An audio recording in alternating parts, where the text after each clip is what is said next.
Hi there.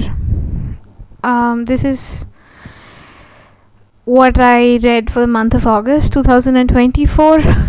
It is almost September, and I can't find my words or words deep enough to process this deep into the Mariana Trench of my brain that August is ending.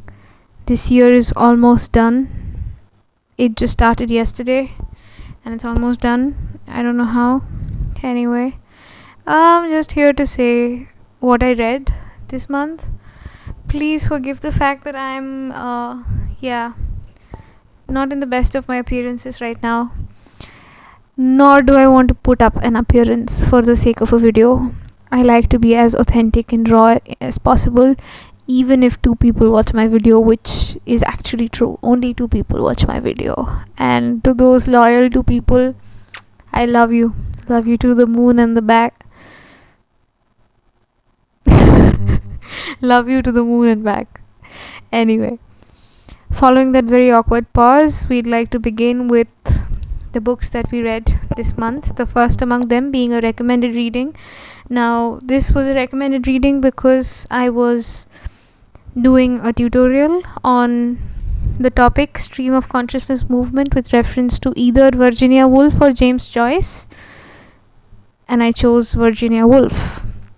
Now, a point to be noted is Virginia Woolf, she's a novelist, 19th century short story writer. She's also written phenomenal novels other than the book which I'm going to show, which is Mrs. Dalloway by Virginia Woolf. Now, a point to be noted is other than this one book, she's also written phenomenal other books like To the Lighthouse or Orlando or The Waves. Okay. Now, this novel particularly is what one of our professors recommended to us, convincing that this is one of her finest works, which I doubt because this is one of her works, but I doubt if it's the finest because it's good, but it's nowhere near to as good as it could be. The writing style of the book is very archaic, at times very bold and very frank.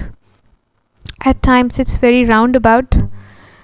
Now, one thing to remember is the kind of society that we're talking about. This is the 19th century English society. This is post-war Britain, London.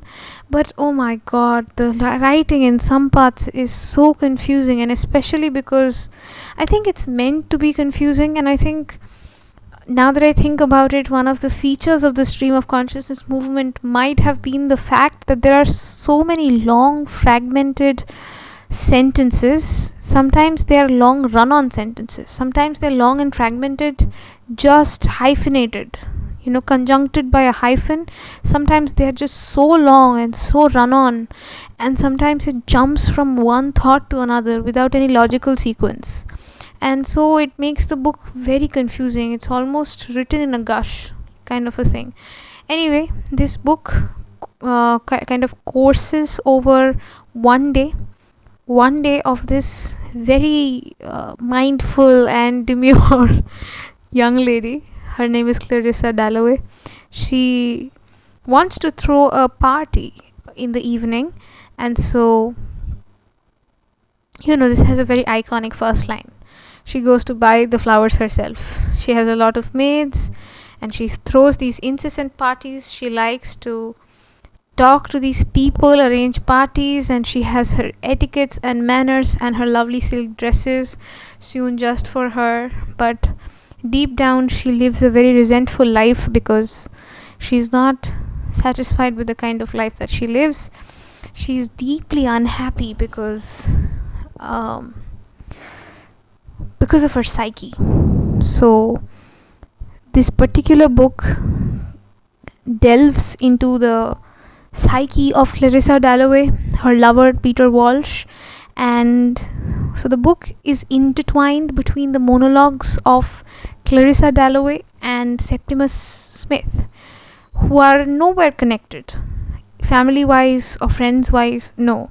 But Septimus Smith happened to work in World War One where he lost his best friend, and from the trauma of that and also the gore of the war, the horror of the war and the tragedy of the war, he's developed this disorder which is famously called as post-traumatic stress disorder, which in the then English society it was known as shell shock. So this man Septimus Smith, he kind of rambles in the middle of the street. Sometimes he has fits, and sometimes he talks about killing himself in front of his very lovely wife. And it's very well, the book basically, I should say, it's a critical commentary also on how the English society overlooks important topics such as mental health in the name of, oh, he'll be fine, oh, give him some rest, oh, it's just okay. The doctor basically treats Septimus like that all the way down to his suicide. So that's very tragic. The book also covers a vast variety of topics such as homosexuality, post-war Britain, but mental health. But the most important thing that goes on in the story is not the external events, but the internal monologues of the characters, the internal workings of the characters, how their mind, subconscious, conscious and unconscious, kind of functions. That's one of the highlight of the stream of consciousness movement, is the external events are not so important, but the internal events are, because the external events are just a reflection of how your internal psyche is. So I guess I have given away a lot because I had a lot to say about this book. I've annotated the hell out of this book. Yeah.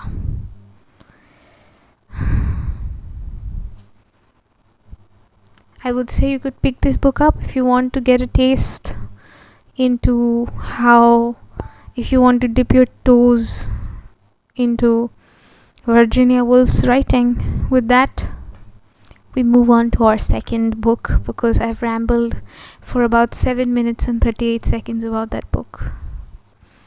Okay, the second book that I'm going to say is also a classic. We are getting done with the classics first. This is The Stranger or The Outsider by Albert Camus. Somewhere in some places, I guess in the UK, it's called The Stranger. In India and in other places, it's called The Outsider by Albert Camus. Now, this is the perspective of this stoic young man. Life as told by a stoic young man who has no remorse for the crime that he commits, or he has no grief. He shows no grief upon the death of his mother. He casually says, this has a very iconic first line too. I'd like to read it out to you instead of yapping all the way through the video.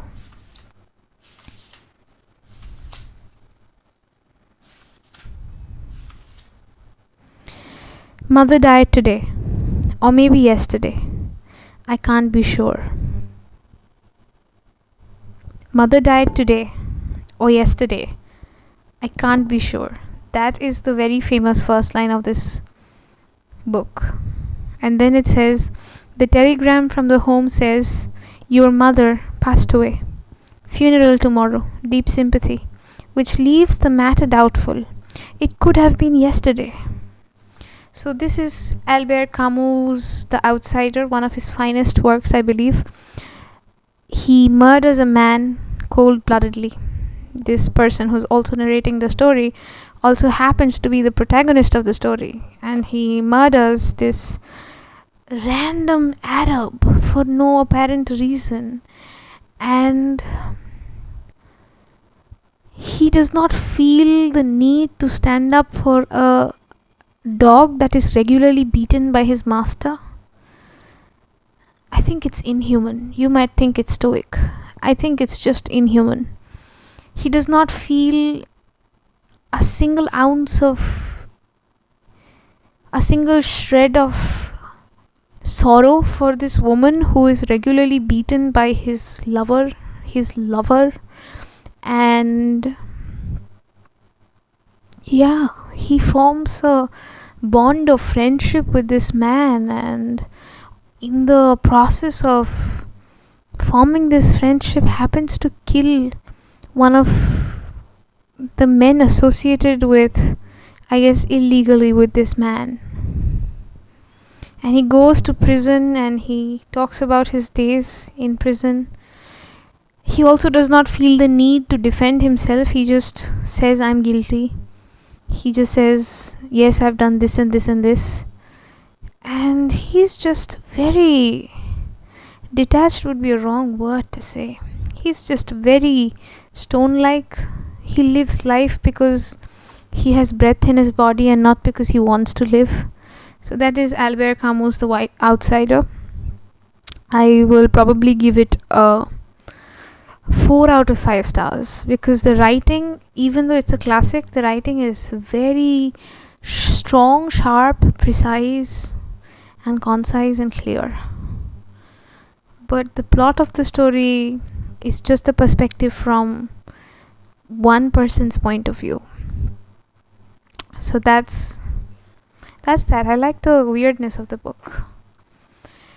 Okay, should we do another modern classic? Now this writer, I believe, will be held as one of the most important classic writers after 2050.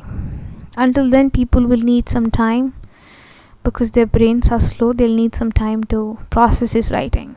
It's Murakami's After the Quake. It's not one of his best books, but we can bear with it. It's basically, there's an earthquake that's happened in the town of Kobe in Japan, and there are many of these characters living weird lives associated to this earthquake. There's actually a toad. It's a good blend of mystical realism, magical realism with reality. There's a toad that talks about Dostoevsky and Albert Camus. It's weird, but Murakami's writing is something that I always reach out for because his writing has such a meditative quality to it, such an absent-mindedness to it, such an effortlessness to it. I will always kind of reach out for Murakami's writing. I would like to read out one of the quotes from this book. Okay, so this is a wife writing to his husband after many years of their marriage that I'm not happy with you, so I'm leaving you. So she writes, I'm never coming back, she had written, and then went on to explain simply but clearly why she no longer wanted to live with him. The problem is that you never give me anything, she wrote. Or to put it more precisely, you have nothing inside you that you can give me. You're good and kind and handsome, but living with you is like living with a chunk of air. It's not entirely your fault though. There are lots of women who will fall in love with you, but please don't call me. Just get rid of all the stuff that I'm leaving behind. That's Murakami for you. I guess I'll give this book a 3 out of 5 because it's not his best book yet, and the chronology of the short stories is very confusing. It's like not a short story but a novella. It's about 150 pages. Well, not even that, 120 pages. It's a novella, but it is divided into many fragments, and each fragment is a narrative about this Kobe earthquake from the perspective of a different family, or a different person, or a different set of eyes, or multiple set of eyes, which makes it very confusing at times. So 3 out of 5. But if you have to start Murakami, or if you want a recommendation list from Murakami, please let me know, because in amongst the modern writers that I've read, which I have not read Margaret Atwood or I really want to read Ocean Vuong's Time is a Mother, but I have not kind of read it. But if you ask me who are some of my favorite modern authors, Murakami would be first on the list, followed by Charles Bukowski. Yeah, followed by Andre Aciman, followed by Ruskin Bond. So yeah, followed by Edgar Allan Poe. Is he a modern writer? I don't know. Anyway, moving on. This was the month of the Penguin Little Black Classics.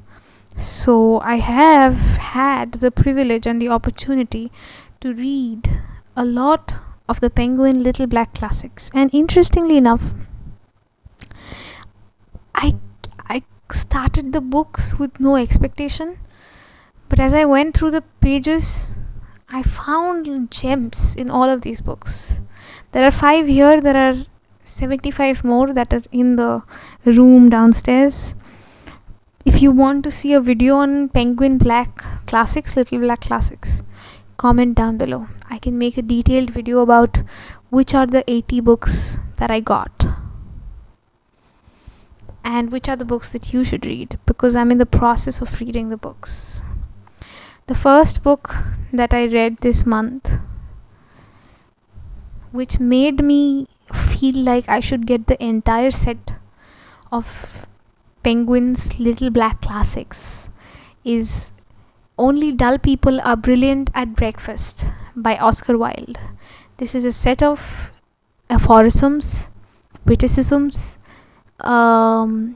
jokes, sarcastic comments on society, Shakespeare, love, lust, sex, literature by this incredible author, Oscar Wilde. Whatever this man writes, I feel like I can devour it. Oscar Wilde is also one of my favorite writers. I feel like I say that with everybody, but Oscar Wilde, really, he's the most sarcastic man I've ever met. And I can read you. Okay. Women have a more subtle instinct about things. What they like is to be a man's last romance. Mic drop. And then, between men and women, there is no friendship possible. There is passion, enmity, worship, love, but no friendship. And there's a point where he says, the only serious thing in life is art, and the only non-serious people in life are the artists. And he has written some legendary things because he strongly felt about those things. He strongly believed in those things. He strongly knew those things. And I stand by him. This is one of those books that I'm going to keep with me forever. It's a 5 out of 5 from me. The next book that I read is Speaking of Shiva. It's a collection of devotional poems by 4 Carnatic saints who were the foundation of the Bhakti movement in Karnataka, probably. They are Alama Mahaprabhu, Devara Dasimaya, Akka Mahadevi, and who else? Basavanna. And this is again one of the best books I have ever read in my whole life. It's one of the finest poetry collection I've ever read. I will read to you some of the poems that they've written. Devara Dasimaya, she writes, he or she, I don't know if it's a he or she, it doesn't matter. What they write is this: a fire in every act and look and word. Between man and wife a fire. In the plate of food eaten after much waiting, a fire. In the loss of gain, a fire. In the infatuation of coupling, a fire. You've given us 5 fires and poured dirt in our mouths, O Ramanatha.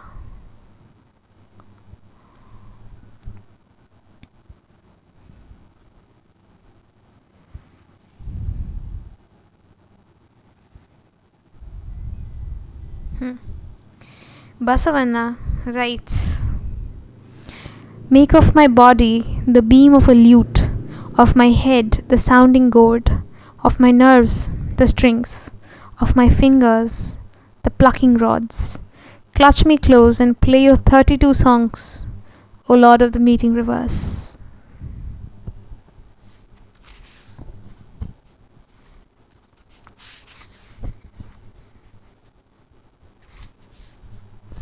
Basavanna writes, the rich will make temples for Shiva. What shall I, a poor man, do? My legs are my pillars, my body the shrine, the head a cupola of gold. Listen, O Lord of meeting rivers, things standing shall fall, but the moving ever shall stay. He says, my legs are my pillars, my body the shrine, and the head a cupola of gold. And that is how much they were devoted to Shiva.